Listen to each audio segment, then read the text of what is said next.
Good afternoon. My name is Jeffrey Herbst. I am president of American Jewish University in Los Angeles, and welcome to another program sponsored by our Wizen Center for Open Learning. Today, we're going to have the first of a three-part series on allyship, focusing on African Americans and Jewish communities with University of Pennsylvania professor Anthea Butler. But first, let me welcome you back to our Wizen Center for Open Learning platform.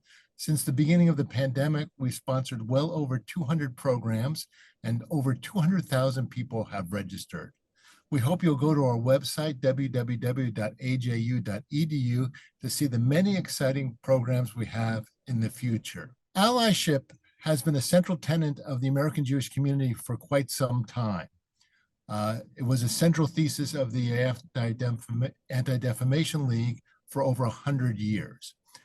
However, recently, many in the Jewish community have wondered where their allies are. In order to explore this program, American Jewish University developed a program on the future of allyship, which asked not only what does the Jewish community want from allyship, but what is the perspective of other possible allies, an optic seldom heard in the Jewish community. We've developed a series of papers, and you can read them at a special website called www.aju.edu/future of allyship. We hope you'll go to that link and read the many exciting papers. Professor Anthea Butler was an original participant in the allyship project. She is Gerald R. Segal Professor in American Social Thought at the University of Pennsylvania. Her research and teaching spans African American religion and American religious history, race, politics, evangelicalism, media, and popular culture. Her most recent book is White Evangelical Racism, The Politics of Morality in America. Her articles have been featured in the New York Times, the Washington Post, CNN, NBC, and The Guardian. Professor Butler, delighted to see you. Delighted to welcome you back to AJU. Thank you so much for joining with us today. Thank you so much for having me, Jeffrey. I really appreciate it. Professor Butler, many in the Jewish community see the 1960s with Heschel walking with King and Goodman and Schwerner killed with Cheney as the golden age of African-American Jewish relations. Was it? Yes and no. I mean, and I'm always going to couch this like a historian, right?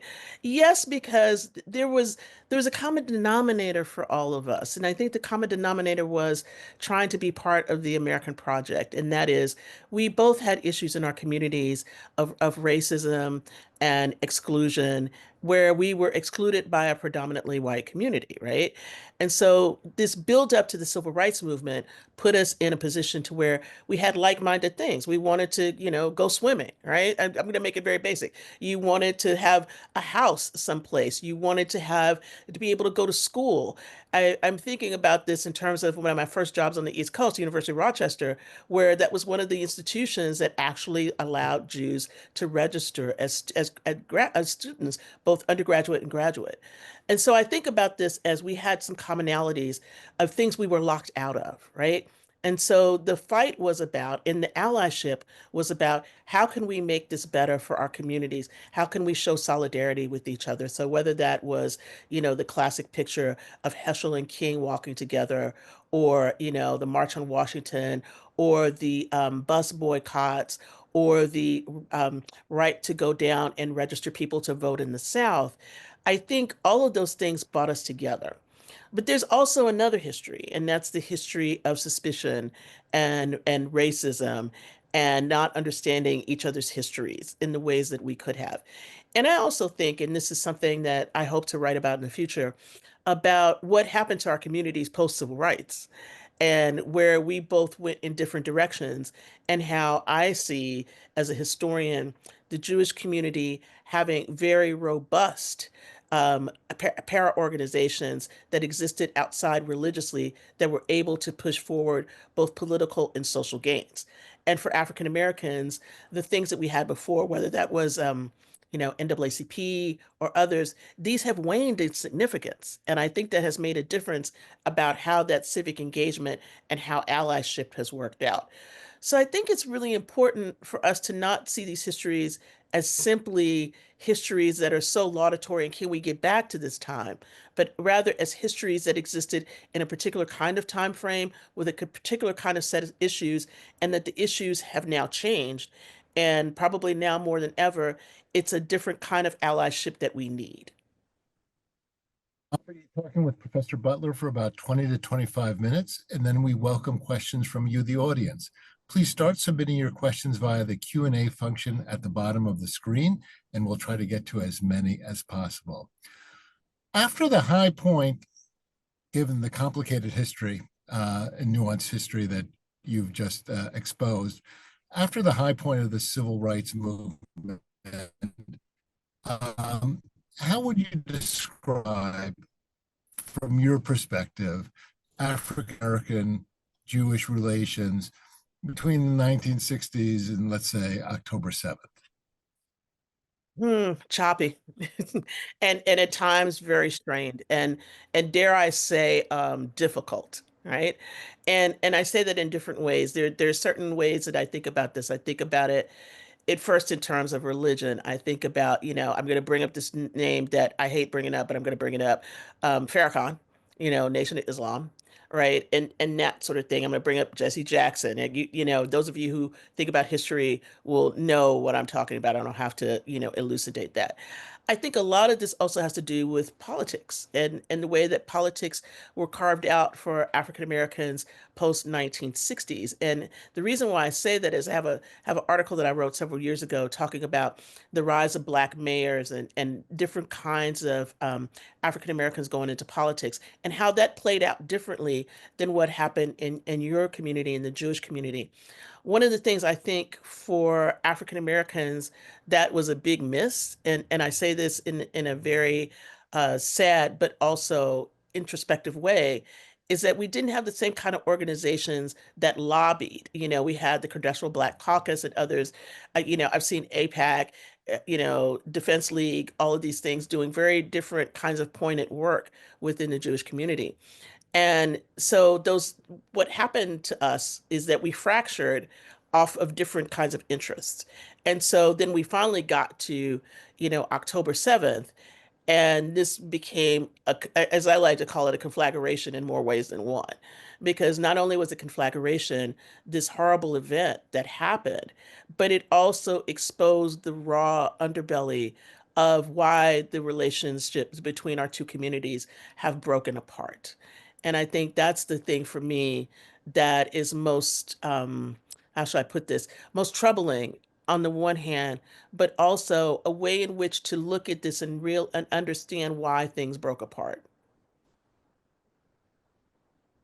I want to put the leadership issue and return to it, but I think it's so interesting, your perspective and why we doing this project, because the internal perspective of the Jewish community is that it's fractured and doesn't have leadership.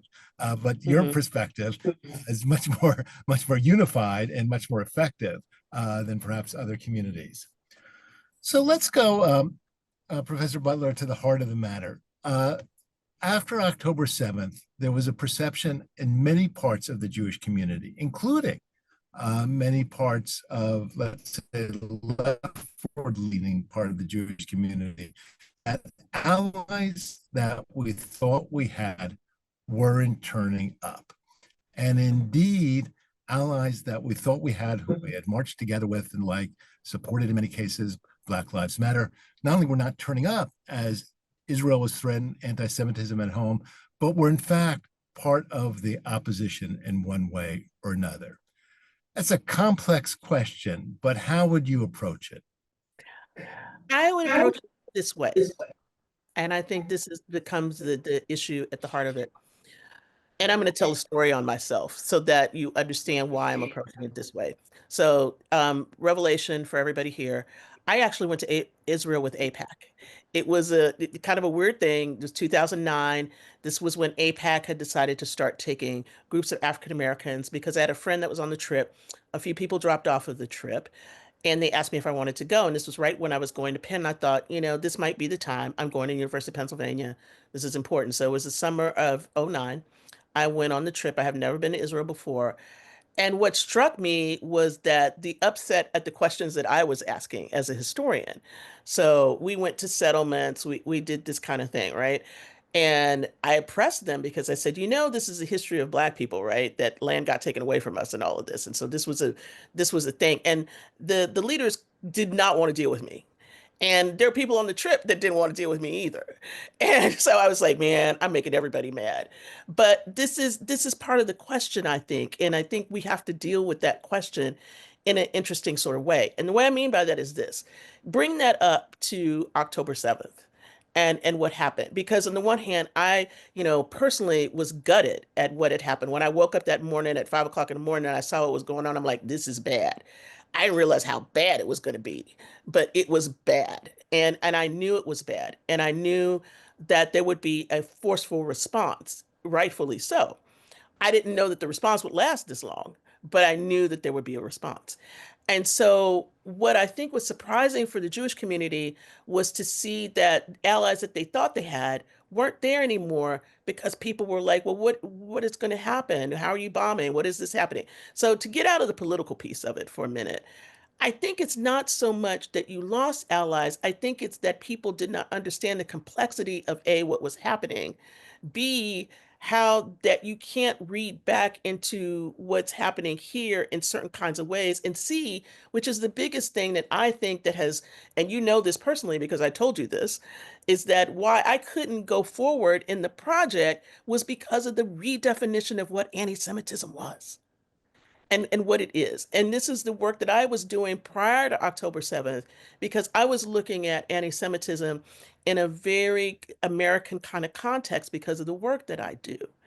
And that work for me was about we have people here who are evangelicals and other kinds of Christians who are very anti-Semitic and have certain kinds of ways that they think about the Jewish community because they have agendas. And part of their agenda is about reading through a biblical lens about what the state of Israel and what Jews are supposed to be and do in their narrative about the end times, okay, which was a longer conversation that we don't have to get into. So for me, when that changed and anti-Semitism became a whole kind of other definition, which I don't want to argue about today, but I think everybody will know what I'm talking about.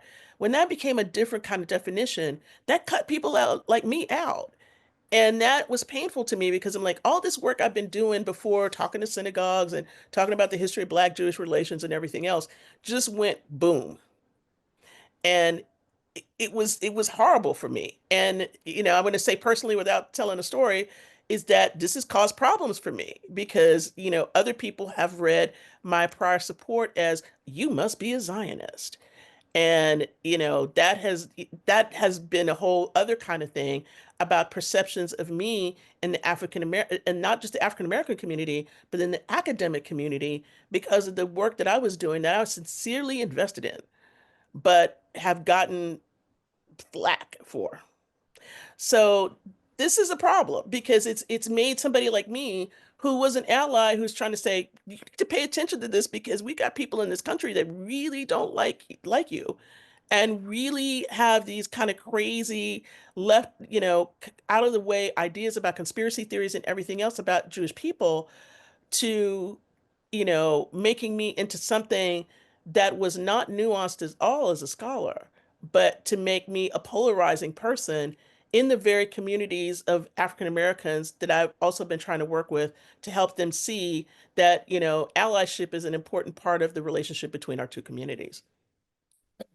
I mean, that's a really rich exposition. And so, is it fair to say what you're saying is that the African American Jewish alliance, challenging at times, problematic at times, but productive at times also, was on steadier ground when it was domestic issues, and that the Israel issue complicated things? Absolutely. I will tell you point blank, absolutely, that I would say to people when I did talks, I'm like, I need you to not think about Israel for a minute. Because once we start talking about Israel and, yes, you have a right to exist. Yes, the country has a right to exist, whatever. We get into a mire. And I wanted people to see what the American situation was because that's what I deal with. And that's what you've asked me to talk about, right? And so when we ask about African Americans and Jews, that's what, prior to October 7th that I was doing because I felt that that was important. And I also felt it was important because I want to say this right up front, is I knew there's anti-Semitism in the Black community. And a lot of that didn't have to do with Israel, but it had to do with some religious reasons. I will hearken people back to, I'm not going to remember this all, but the incident that where somebody went in and started shooting in the deli in Jersey, that was a particular kind of sect of African American religionists, right? And Sure. that didn't come out in the press very much, but I saw it immediately. And I thought that this is something we've got to pay attention to because this is not the usual suspects, but this is coming out of a religious milieu about what you think that, blackness versus being Jewish is, or who do you think is the real Jew, right? And I really saw that as the work that I was doing, but I knew that if we started to talk complicate it with the political issues in Israel, that it would shut down conversation. It would shut down conversation in a certain way. You don't speak for the African American community, and it's, of course, a heterogeneous community, as you noted. But would you say post October 7th that African Americans view Jews as allies? I would say no.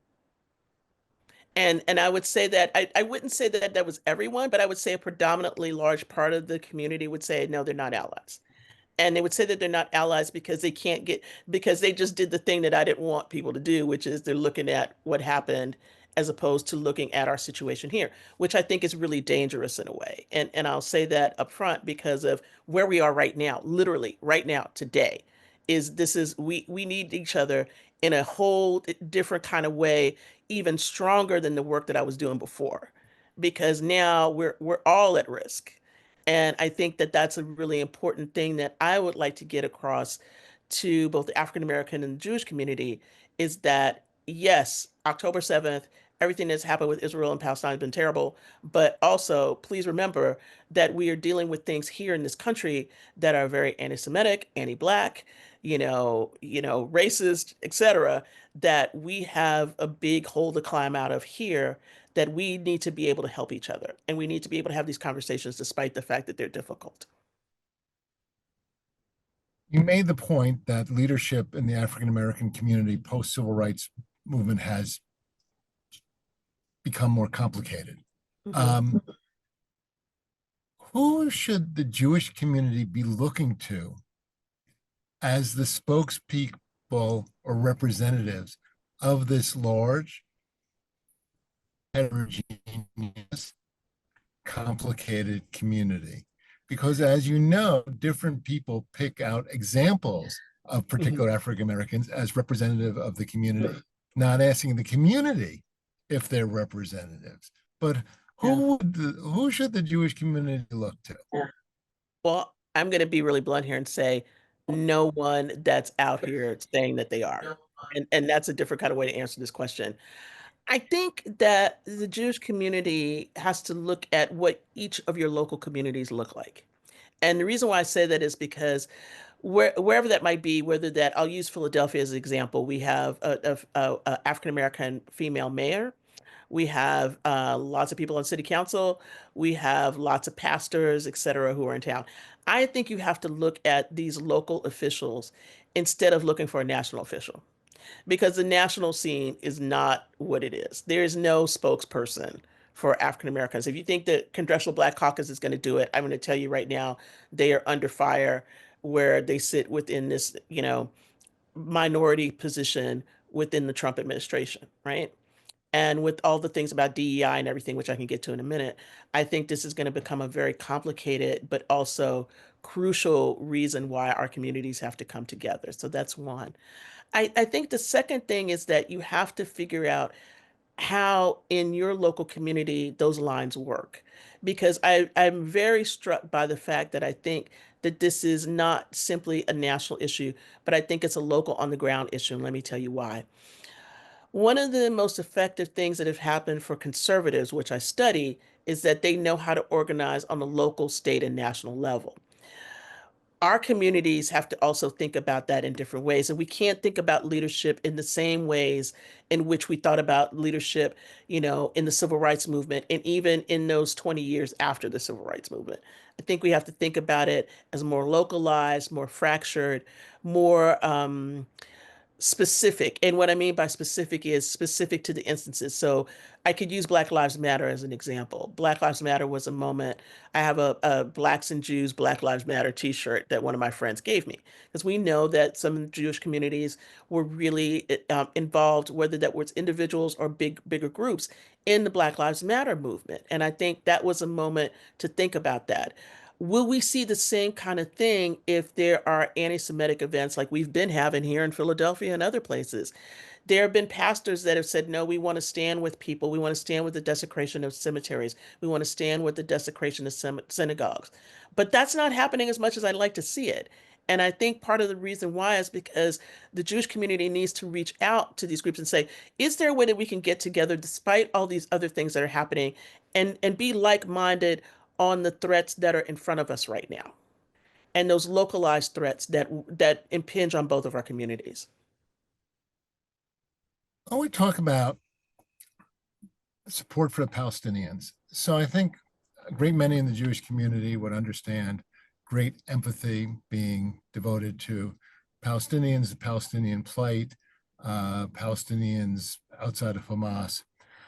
I think what's harder for the Jewish community to understand is what seems to be a focus on Palestinians to the exclusion of genocide in Sudan, for instance, where more people have been killed probably than likely than close to the population of Gaza. 16 million people are at risk of starvation, or let's say Eastern Congo, where hundreds of thousands of people are at risk.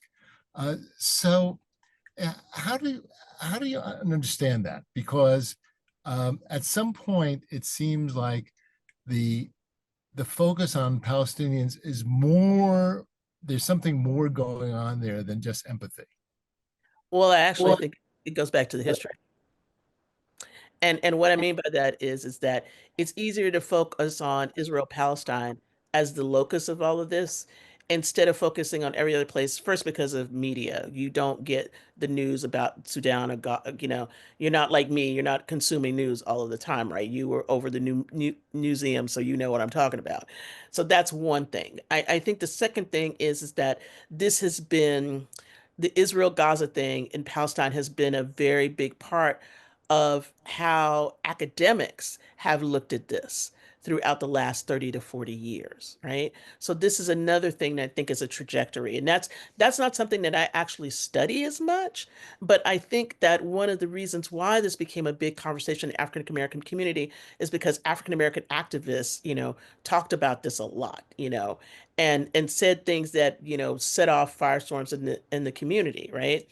And so one of the things that I've had to balance out is that there are people that I work with that have been in BDS and everything.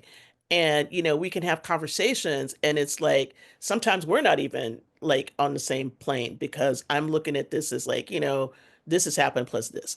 But I think it's also, and I have to say this respectfully, but also to say it in a way that I think you can hear me, is that when this is on TV every day, and when the things get said that are said, I think that hits people in a different kind of way.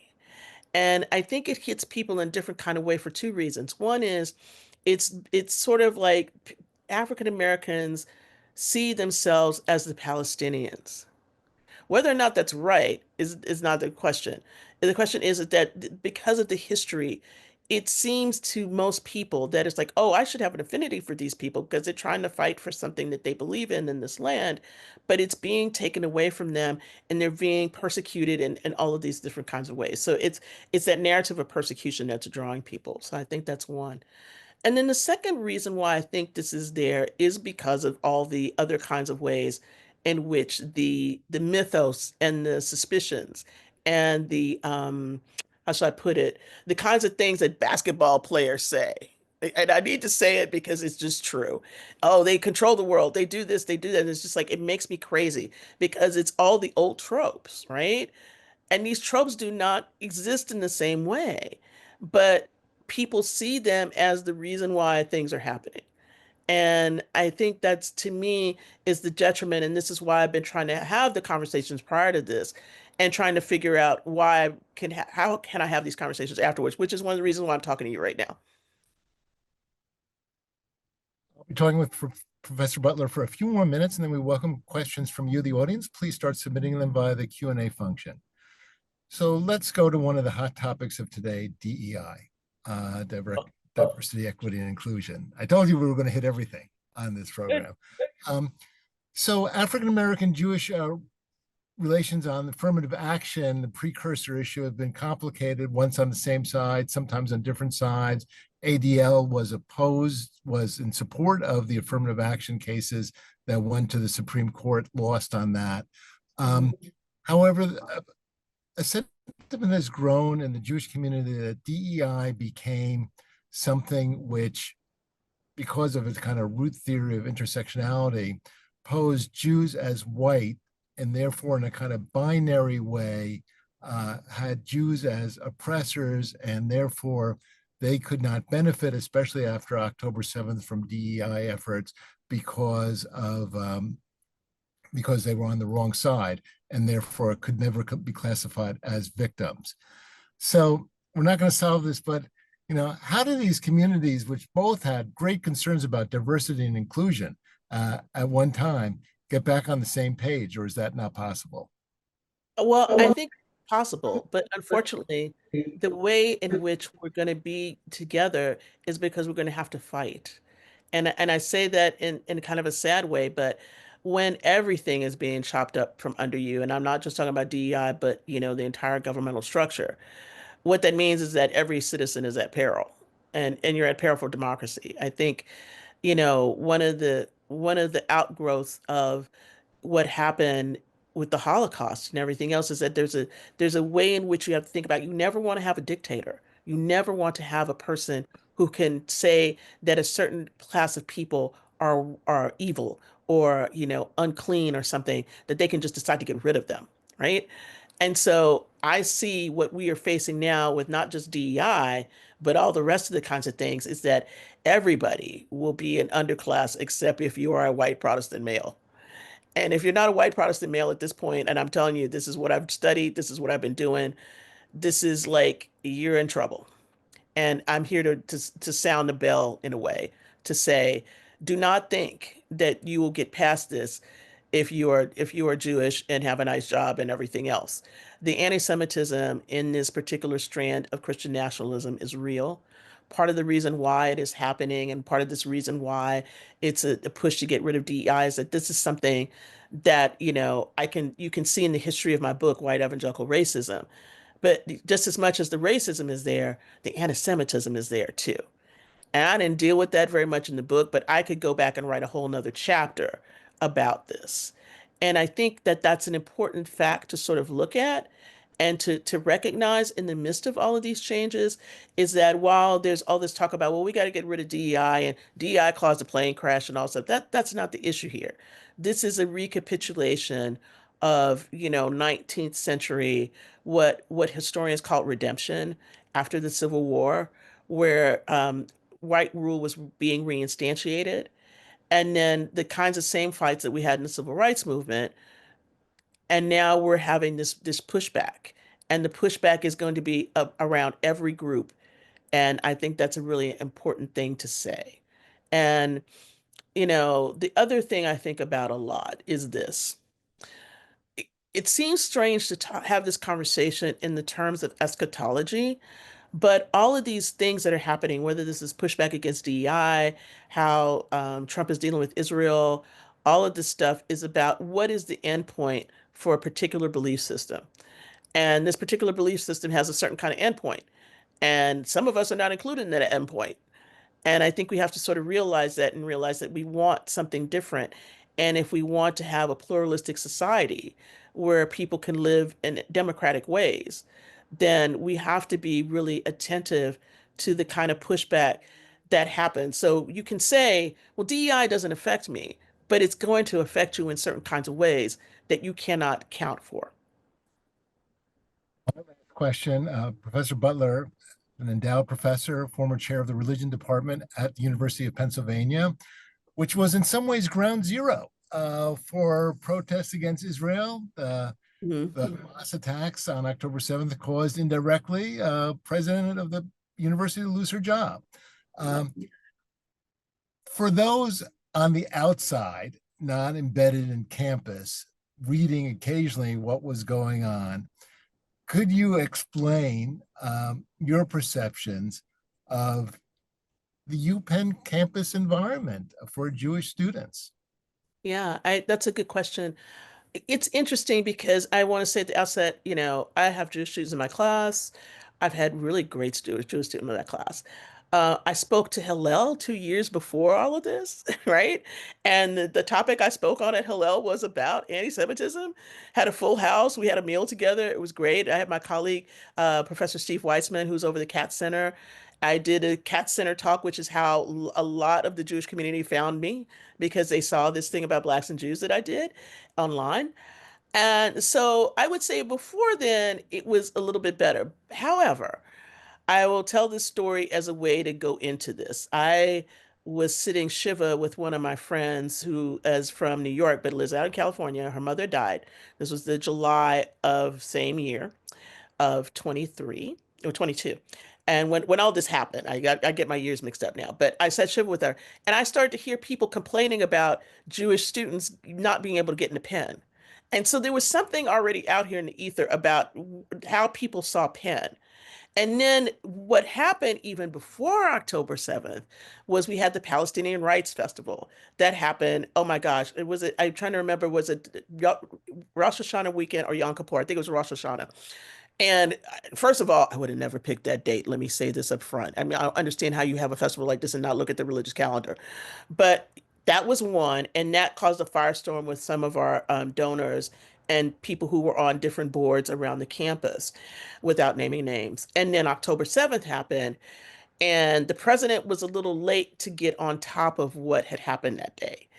And that created one big firestorm. The other thing that happened was that, certain actors, some on campus, some not on campus, started doing really stupid things. And what I call stupid things are, putting up posters, we got to be for Palestine, we got to do this. Fine, fine, fine. But, the kind of posters that say we need to destroy the Jews or whatever. There were a couple of people who did things like this. And that created an environment that people felt unsafe.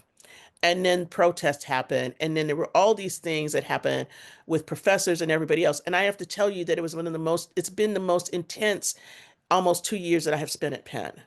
And in part because it has blown up friendships, it has blown up departments, mine included. And I tried desperately to hold it together until one person decided it couldn't hold together anymore and decided to blast all the rest of us.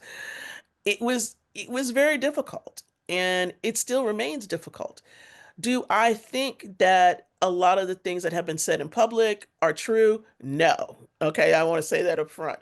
However, people's perceptions versus people's realities are two different things. We have had several lawsuits on campus about this. Um, do I think Penn is dealing with this well? Probably not as well as they could. Okay. And I think that because they've been very careful and they're trying not to upset communities and they're upsetting communities anyway. So, and they have to live with that upset, right? Do I think it's unsafe for a Jewish student to be there? No, I don't. And I think in part because, they try to do a robust protection of students, first of all.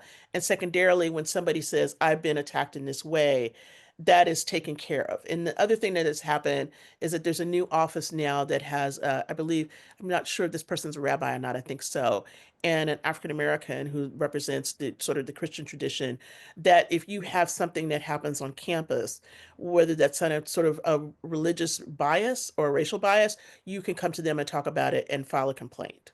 Okay. So they're trying to deal with it in certain kinds of ways. Now, how does this plan out practically? I think for me, the way that I dealt with it practically in the semester was that when everything first happened, I know that there was a big rally in DC in a couple of weeks right after October 7th happened. I had students who wanted to go. I'm like, go. I'm not going to count you down. You go do whatever you have to do. If you need to protest, go protest. Okay. And so I did that. I left my door open for people if they wanted to talk. Not a lot did, and that was fine.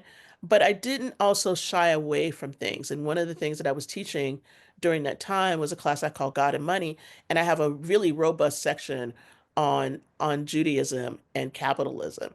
And I have to talk about, some of the mythos about all of this stuff. And I was very clear to say, we have to deal with this so that you understand why people say the crazy things that they do.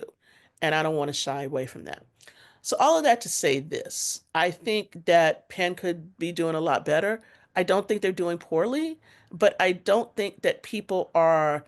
I would be more worried actually if a Jewish student was out, in the environs of certain places in Philadelphia and maybe wearing their kippah or, wearing a tallit or whatever the case may be.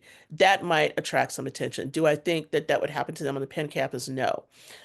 One more thing. Let me say about the when they had the occupation and the students protested about Palestine. For the most part, that was pretty peaceful. I think the agitation came from people who felt like they needed to agitate it for different kinds of reasons to whatever side that they were on, right? Needed to make this. But for the most part, it was like food, sitting around all night, and everything else. Where I think the campus is messed up, and I will say that this started not with Penn, but with Columbia and Shafiq, was about how that got dealt with. Everybody was at about a month before the end of the semesters. These kids were going to be gone. And how you dealt with it determined how that played out in the press, first of all, and secondarily, how it played out with your student bodies. And if you just said, okay, you can't be here at this time, but you can do this, then you might have it a little bit easier. But that's not what happened. It went from 0 to 200 immediately. And that was right after Shafiq went to Congress and spoke. This is really interesting because I think what people forget is that there's two sort of bookends to this. One is the bookend of what happened in December when the presidents of MIT, Harvard, and Penn went, and two out of the three of them are gone. They are not presidents anymore. And, they should kill the law firm that they paid all that money to that told them the wrong things to say. I would have had a better way of handling at least Stefanik than what happened. And then the second one was when Shafiq went to Congress and said, I'm going to turn in my faculty, I'm going to do all of this stuff. And then she is the person that, if you want to sit this squarely down about how the protests started happening, because beforehand, this was like sporadic stuff, it wasn't sit downs. When she went, that's when everything popped off. And I think we have to look at that as a historian, I look at that and say, this is the moment. And how that got what dealt with at Columbia is why that spread across the country. A lot of questions. We're not going to get to all of them, but let me get to some. A member of the audience asks, how can we talk about anti-Semitism and anti-Zionism getting, as the member of the audience says, beyond the bumper stickers? Can we have that conversation? I think you can have that conversation with people who understand what the terms are, what we're talking about. And that's the first thing I would say is that terminology is really important here. And we have to deal with one very big elephant in the room, which is other people have co-opted the term anti-Semitism and taken it to also mean a political meaning about what has happened since October 7th. There's a robust, healthy, right definition about anti-Semitism before October 7th. The definition of anti-Semitism after October 7th, which says that you are this person if you are anti-Zionist and anti-Semitic, if you say certain things about what has happened in this war, that's a problem. And I think for me, that also limits the ability to have these kind of robust conversations like we're having today, because we can't agree on the terms. And so I think one thing you have to do is to think about what has this terminology been historically? And why did it change in this moment? And how did that get co-opted by a political meaning instead of a meaning that was like, thousands of years old with blood libel and everything else? Because I'm thinking like a historian. And I know what this is from, a certain point forward from even, I'm gonna invoke my mother here because this is terrible, but I'm gonna say this as a young Catholic Black woman, looking at the church pre-Vatican II taught that the Jews killed Jesus. It has taken years for the Catholic Church to turn that around, right? And so for somebody like my mother who learned this in Catholic school, to have her turn that around took like it was a huge effort. and actually realize that. So what you have to understand is that we're dealing with both a historical definition that has terrible ramifications and a current definition of this that has ramifications for stifling the kind of allyship and the kinds of conversations that we should have. There are so many great questions. I wish everyone could see this, the quality of the questions. Member of the audience writes, do people in the African American community understand that large numbers of Jews yearn for allyship but have long felt alienated from our own Jewish communities? For those of us Jews who find ourselves alienated from most established Jewish communities, what do you suggest? I suggest talking to alienated African Americans from their communities. And I mean this very seriously. I think, I think there's a conversation to be had with, different different generations of African Americans about this. I mean, there's a way to think about this in terms of just religion alone, about people who are like, I can't practice this anymore. This is a cultural thing, but it's not a religious thing for me. And I think there's a conversation to be had there at first. How do you have that conversation?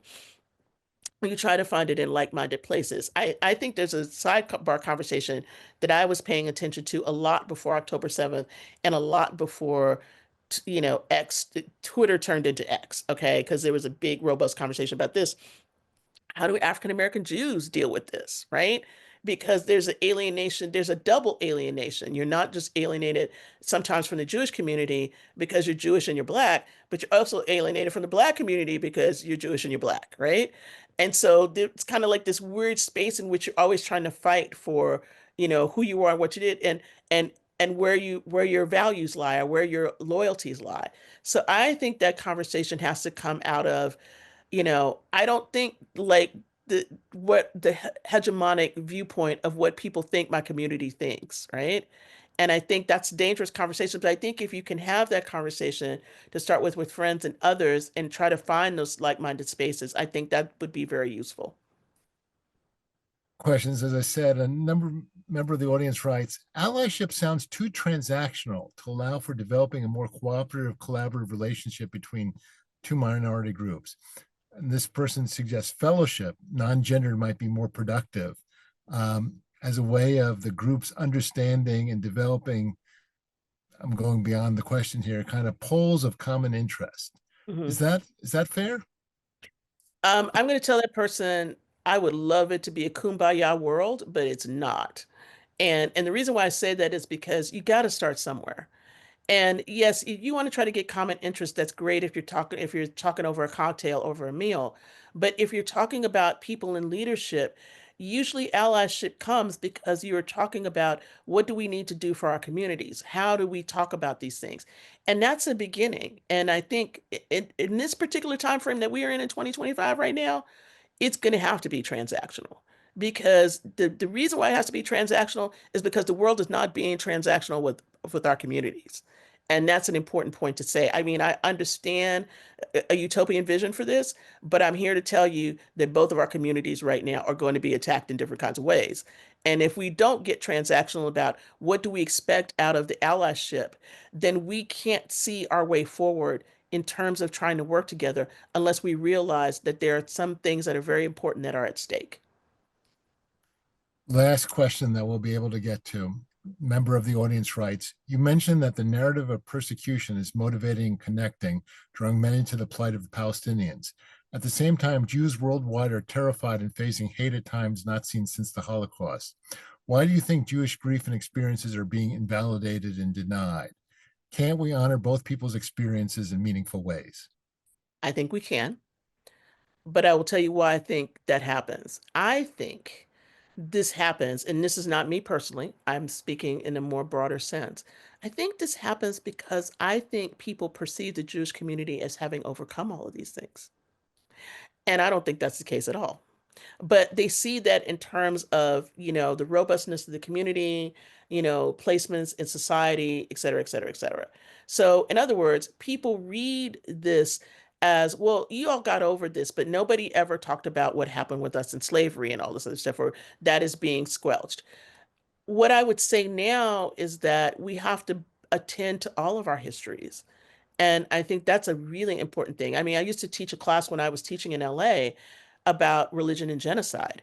And I didn't start with, the Holocaust. I started with the Hero in Germany because I was like, that's the first modern Holocaust that we really know.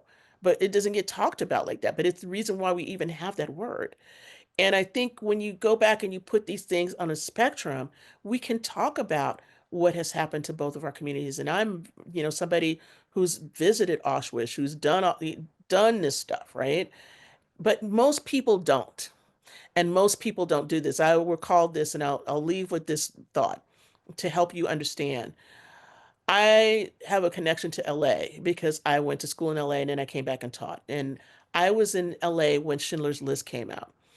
And a group of us went to go see it. And it was a group that was mixed with Germans and Americans and all of this. And I remember afterwards how, affected all of us Americans were by this, crying, everything else. And it's just like, this is horrible. We knew that this happened, but we didn't know it was this horrible. And the Germans said to us, like, why are you crying? We learned this from very early on. We learn this every year in school. We know the terrible history of our country. We know what we did. And this is you as Americans, you can't deal with it. And the point that I took from that was that most people don't understand this history. And one of the things I think, no matter whether you have Shoah or, the Museum of Tolerance, which I've taken my students to, or Yad Vashem, which I've been to, I have spent time trying to figure this out. Most people don't. And I think we need to share our histories in order to understand each other better and to understand that there is a shared, situation that both of our communities could have that actually deals with the pain of this thing that has happened to all of us and how that we can move forward to do it and how that would make us even stronger allies. But I think it's a question of what do people want to know? How do people know it? And what are the mechanisms for helping people to understand that these things are not in a vacuum and you just don't overcome them overnight? Dr. Anthea Butler, we could obviously talk for a lot longer, but thank you so much for joining us today on our platform. I know our audience has been super engaged and interested. Look forward to more conversations in the future. Great. And I'd like to thank the audience for joining us on this first of our three-part series on allyship. The project on allyship to combat anti-Semitism is funded by the Schechter Levine Program in Public Ethics and the Sid B. Levine Service Learning Program. Next week, I'll be talking with Professor Corinne Blackmer about Jewish LGBTQ plus relations. And we hope you'll join us more generally on looking at our website, www.aju.edu, for many exciting programs coming up. And we're also continually grateful for your contributions so that we can support many more programs like this. Professor Butler, thank you so very much. And thank you also to the audience. Thank you so much.